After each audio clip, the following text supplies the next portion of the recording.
I never played the original Layers of Fear, though I did play its sequel, and I wasn't a big fan. However, the first game was lauded for its use of psychological themes and accompanying imagery, so I was eager to finally get a chance to play it, built from the ground up, in Unreal Engine 5. Unfortunately, while Layers of Fear is a gorgeous game, its shiny new graphics can't hide the fact that it really hasn't aged well.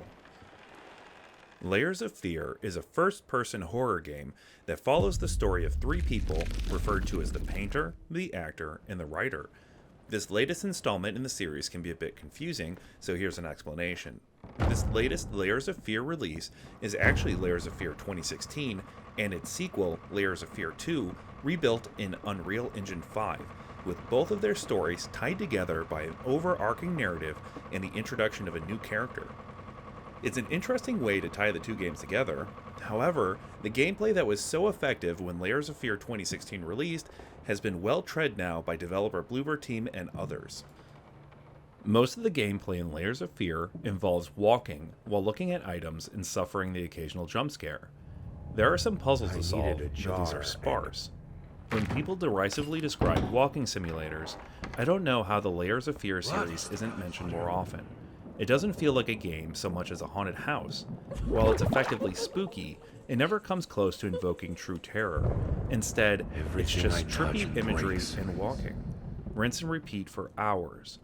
While the developers were no doubt going for an unsettling depiction of characters descending into madness, there isn't enough to ground the player to what's real.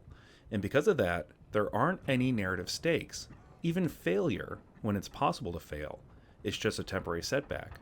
If the majority of the game plays out like a nightmare, after a couple of hours it starts to lose its effectiveness.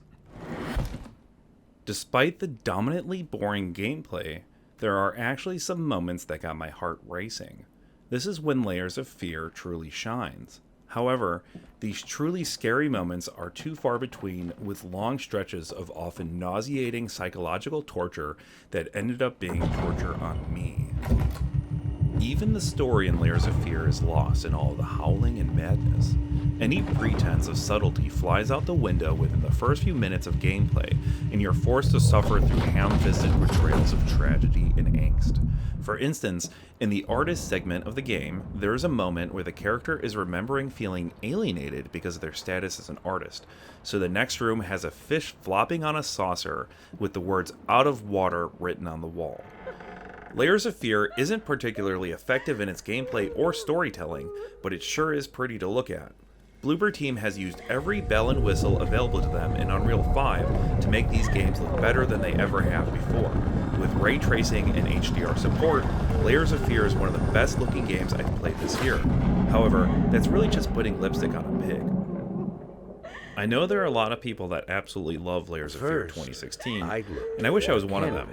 I feel like I missed the boat and was subjected to so many imitations that I can't appreciate the original Layers of Fear for how groundbreaking it was. Sadly, that means my patience for Layers of Fear wore thin, and I could only play it in short bursts. Even then, I felt like I was twisting in the same never-ending corridors hoping to find an exit.